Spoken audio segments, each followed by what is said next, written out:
अगर creamy layer ही पूरी SC ST को घेरे हुई है तो नीचे वाले कब ऊपर आएंगे? तो उनको धीरे धीरे सिस्टम से बाहर करते रहना पड़ेगा। नमस्कार।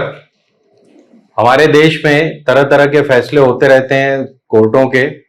20 साल बाद एक फैसला आया है कल सुप्रीम कोर्ट का, सुप्रीम कोर्ट की संविधान बेंच का, कि अब एससी एसटी कोटा में भी सब कोटा और क्रीमी लेयर लगाना चाहिए। अब ये कोई नई बात नहीं है। पंजाब ने 2005 में एक संशोधन करके अपने यहाँ पे एक क्लॉज लगाई थी कि मजहबी और रामदसिया सिखों को 50% रिजर्वेशन दिया जाएगा, जो 15% एससी के लिए रिजर्व्ड है उसके अंदर। यानी 15% टोटल में मिलता है, 15% के अंदर 50% ये रामदासी और मजहबी रहेंगे और बाकी 50% में बाकी एससी जातियां रहेंगी। इसको चैलेंज किया था, हाई कोर्ट ने इसको स्टे कर दिया ये कह के कि ये पंजाब सरकार के अधिकार क्षेत्र से बाहर है। ये गया मामला 2007 में सुप्रीम कोर्ट और अब 2024 में उसमें डिसीजन आया है। फरवरी में रिजर्व किया गया था और अब डिसीजन कल अनाउंस किया गया है। तो ये डिसीजन की खास बात क्या है? सबसे खास बात यही है कि इसमें आप एससी एसटी वर्ग में जो जातियां, जो उन वर्गों के अंदर जो जातियां बड़ी हैं, संख्या में बड़ी हैं, उनको ए कैटेगरी में रखा जाएगा और बाकी बी सी डी ऐसे कैटेगरी बनाई जाएंगी, ताकि जो नीचे की जातियां हैं, जो और भी हतोत्साहित हैं, और भी ज्यादा डिप्राइव्ड हैं, उनको मौका मिल सके। अभी ऐसा क्या होता है कि आपने सुना होगा कि आईएएस में और विभिन्न सेंट्रल और गवर्नमेंट सर्विसेज में मीणा, मेघालय की लड़कियां और आपके कुजूर, नेताम, यही सब आपको दिखाई देंगे, जबकि इसमें ध्रुव और बैगा जातियां, गोंड जातियां, ये सब के लोग बहुत कम मिलते हैं। तो इसी तरह यूपी में आपको सब जाटव, जो एससी कोटा के अंदर ज्यादातर जाटव मिलेंगे, बाकी जातियों के कम से कम 7-8 जातियां ऐसे जिनका कि आज तक कोई सिलेक्ट ही नहीं हुआ, तो उन जातियों को ऊपर आने का मौका मिलेगा। आखिर जो रिजर्वेशन के पीछे जो मंशा थी संविधान पीठ की और जो संविधान बना है हमारा, उसके पीछे मंशा यही थी कि जो पिछड़ी जातियां हैं और जो बहुत अछूत हैं और जो एकदम जो इस जमीन के, जो जल जंगल जमीन के असली मालिक हैं, ट्राइबल्स, उनको मौका मिलना चाहिए अपनी कहानी कहने का, अपना क्षेत्र चलाने का, अपना देश चलाने का। तो उस मंशा को हमने 70-75 सालों में पूरा होते हुए नहीं देखा है। कुछ शुरुआत में लोग सिलेक्ट होके आए, कुछ रिजर्वेशन की वजह से पार्लियामेंट में गए, कुछ असेंबलीज में गए, कुछ पंचायतों में गए, कुछ सरकारी नौकरियों में गए, हर लेवल पे, मतलब क्लास 4 से लेके क्लास 1 तक के सब लेवल पे गए। उससे कुछ सुधार हुआ डेफिनेटली पहले 3-4 दशकों में, लेकिन फिर क्या हुआ कि आईएएस का बेटा आईएएस बनने लग गया, डॉक्टर का बेटा डॉक्टर बनने लग गया।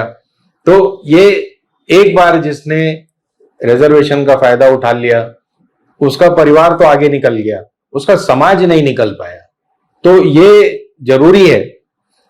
इस जो सुप्रीम कोर्ट का जो जजमेंट हुआ है, उससे सबसे जरूरी बात यही सामने आई है कि भाई हर समाज के हर अंग को आगे बढ़ना है। अब होता क्या है, जो पंजाब ने किया या जो इससे पहले आंध्रा ने किया था 2004 में, तो आंध्रा ने भी यही किया था कि एससी वर्ग के अंदर उसने सब वर्ग क्रिएट कर दिए थे, जो छोटे वर्ग और क्रिएट कर दिए थे, जिसको चैलेंज किया गया था, उसमें भी हाई कोर्ट ने स्टे लगा दिया था। अब होता क्या है कि पॉलिटिकल पार्टियों की मंशा ये रहती कि भाई जो सबसे बड़ा वर्ग है उसी को सेटिस्फाई किया जाए, क्योंकि वोट उसके ज्यादा हैं। जैसे यूपी में आप देखेंगे कि जाटवों के वोट 56% हैं, जो एससी वर्ग के वोट हैं उसमें। मैंने टोटल वोट एससी वर्ग के करीब 10 लाख हैं, तो उसमें से 6 लाख करीब जाटवों के हैं। तो कोई भी पार्टी चाहेगी, खास करके बीएसपी, वो जाटव बहुल्य हो गई और फिर वो जाटवों के पक्ष में निर्णय लेने लगती, तो बाकी 56 जातियां हैं, उनका क्या होगा? तो इसको ही देखते हुए सुप्रीम कोर्ट ने 6-1 के अंतर से ये डिसीजन लिया है कि हमारे देश में अब SC ST वर्ग में भी सब वर्ग क्रिएट किए जाएं, सम वर्ग क्रिएट किए जाएं, और इनमें भी क्रीमी लेयर, जैसा कि ओबीसी में होता है क्रीमी लेयर, वो भी इंट्रोड्यूस किया जाए। अब क्रीमी लेयर का सबसे ज्यादा विरोध कौन करता है? भाई क्रीमी लेयर, जिसको कुछ मिल चुका है वही तो विरोध करेगा कि मुझे तो मिल गया, अब मेरे बच्चों को भी मिले, उसके बच्चों को भी मिले। तो ये विरोध अब खत्म होना चाहिए।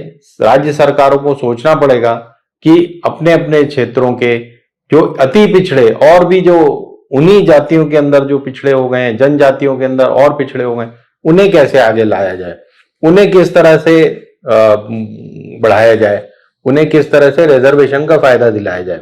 अब नौकरियों में तो है नहीं, एजुकेशन में है, और नौकरियों में है नहीं मतलब नौकरियां ही है ही नहीं। तो हमें सामाजिक जो मूल्यों को कायम रखना है, सामाजिक समरसता को कायम रखना है, तो उसके लिए डिसीजन बहुत इंपॉर्टेंट है। अब दूसरा खेल जो इस डिसीजन से होगा वो ये है कि अब जो पिछले कुछ समय से पार्लियामेंट में भी चल रहा है, सबसे पहले बिहार में शुरू हुआ कि जाति जनगणना बहुत जरूरी है। अब सबसे बढ़िया काम किया था हमारे भूतपूर्व मुख्यमंत्री श्री भूपेश बघेल ने।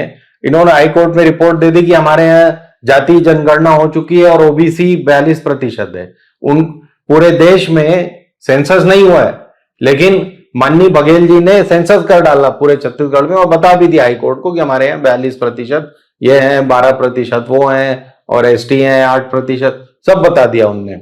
अब एसटी हैं 32%, ये सब बता दिया उन्होंने कोर्ट को। उसका बेसिस क्या था? उन्होंने टेलीफोन से लोगों से पूछा था। अब मेरे पास तो आया नहीं टेलीफोन, मैं किसी को नहीं जानता जिनके पास आया होगा, बट ये अपने मन से एक जनगणना बना के पेश कर दी कोर्ट में। किस संबंध में? क्योंकि यहां पर ओबीसी आरक्षण को बढ़ाना था। तो ये खेल बंद होना चाहिए। ये जो राजनीतिक पार्टियों का खेल चलता है कि बहुसंख्यक समाज को वो दे दिया जाए रिजर्वेशन और उन्हें पैसिफाई कर दिया जाए और खेल खत्म बाकी समाजों का। तो ये इस तरह के बघेल तरह के पॉलिटिशियन जो कि लंबी सोच नहीं रखते, उन्हें राहुल गांधी को भी सोचना पड़ेगा कि इन्हें पीछे हटाया जाए। ये आप जाति जनगणना की कितनी भी बात कर लो, इसको फेल करने वाले बघेल जैसे ही लोग होंगे। अब ये खेल होगा महाराष्ट्र में, जहां जहां चुनाव होने हैं वहां पे ये खेल शुरू हो जाएंगे। तो आने वाले समय में महाराष्ट्र में आप इसका सबसे ज्यादा असर देखेंगे, क्योंकि वहां भी जातियां जनजातियां ये सबका खेल वहां भी चलता रहता है।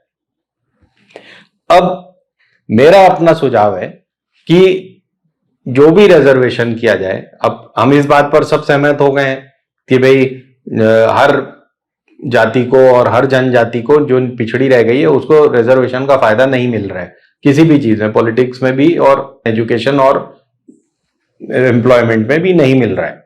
इस बात पर सहमत है। ओबीसी वाली बात पर भी सहमत है कि ओबीसी के अंदर जो क्रीमी लेयर है उनको नहीं मिलना चाहिए रिजर्वेशन का फायदा, क्योंकि अब वो क्रीमी लेयर 2017 में 8 लाख पे डिसाइड हुई थी। यहाँ तो SC ST तो कई सालों से 10-12 लाख वाली एक लेयर पहले से तैयार हो चुकी है, तो उसे नहीं मिलना चाहिए, क्योंकि उन्हीं के संवर्ग के लोग आगे नहीं बढ़ पा रहे हैं। भाई जो जनरल कैटेगरी का है उसे तो SC ST का फायदा मिलना नहीं है, मिलना तो उसी के संवर्ग के लोगों को मिलना है। तो अगर क्रीमी लेयर ही पूरी SC ST को घेरे हुई है तो नीचे वाले कब ऊपर आएंगे? तो उनको धीरे धीरे सिस्टम से बाहर करते रहना पड़ेगा। तो वो कैसे बाहर होंगे? मेरा अपना सुझाव है कि जिस तरह से क्रेडिट कार्ड होता है, जिस तरह से एयरलाइन के कार्ड होते हैं, उसी तरह जब आपको एक SC ST सर्टिफिकेट इशू किया जाता है, OBC सर्टिफिकेट इशू किया जाता है, आपके साथ भी एक आधार कार्ड की तरह एक कार्ड आपको मिलना चाहिए जिसमें पॉइंट्स कलेक्ट होंगे, जिसमें मान लीजिए 100 पॉइंट है, आपने एजुकेशन के लिए यूज किया तो 10 पॉइंट कैंसल, आपने एम्प्लॉयमेंट के लिए यूज किया तो 20 पॉइंट। तो इस तरह से आपके ये कार्ड आपके लिए सिर्फ नहीं, आपके पूरे परिवार के लिए होना चाहिए, क्योंकि अगर आपने क्षमता रहते हुए भी पॉइंट यूज किए हैं तो आपकी संतान को उसका लाभ नहीं मिलना चाहिए। तो ये पॉइंट बेस्ड सिस्टम कार्ड एक इंट्रोड्यूस करना पड़ेगा, जिससे कि जो इस सुविधा का लाभ उठा रहे हैं उनकी संख्या कम हो। अब भाई पहले आईएएस थे, फिर एमपी बन गए, फिर मंत्री भी बन गए, ऐसे कितने केस हैं, बहुत सारे मीणा, बहुत सारे एससी सरदार, बहुत सारे नॉर्थ ईस्ट के एसटी, ये सब इसी तरह का करियर चुन के आए। पहले डीएसपी थे, फिर पूरा जीवन उसमें बिताया, फिर अपने एरिया में घुस के वहां थे आप, क्योंकि अपने एरिया में आप सबसे पावरफुल थे तो वहां थे, एमएलए बन गए, एमपी बन गए। तो ये खेल कार्यक्रम अब खत्म होना चाहिए, ये पॉइंट बेस्ड सिस्टम होना चाहिए। आपका एक कार्ड है, आप जिस तरह से क्रीमी लेयर में जाते जाएंगे उस तरह से आपके पॉइंट कम होते जाएंगे, ये मेरा सुझाव है। और कोर्ट्स को कभी ना कभी इस सुझाव को अमल में लाना पड़ेगा। आज धीरे धीरे, अब 20 साल में ये डिसीजन आया, 20 साल पहले की हो सकता है जो स्थितियां थी वो अलग थी। 20 साल पहले इस बात पे हम शायद राजी नहीं थे कि बहुत सारे एससी एसटी के क्रीमी लेयर बन चुकी है। आज 20 साल बाद एक जनरेशन बदल जाता है तो अब हम इस बात पे राजी हो गए। हो सकता है कार्ड आते आते अगले 5-10 साल और लगे, लेकिन मेरा ये दृढ़ विश्वास है अगर आपको पूरे समाज को ऊपर लाना है तो समाज के क्रीमी लेयर को धीरे धीरे रिजर्वेशन की परिधि से बाहर करना पड़ेगा। आप क्या सोचते हैं, जरूर हमें बताएं। धन्यवाद। हिंदुस्तान जिंदाबाद।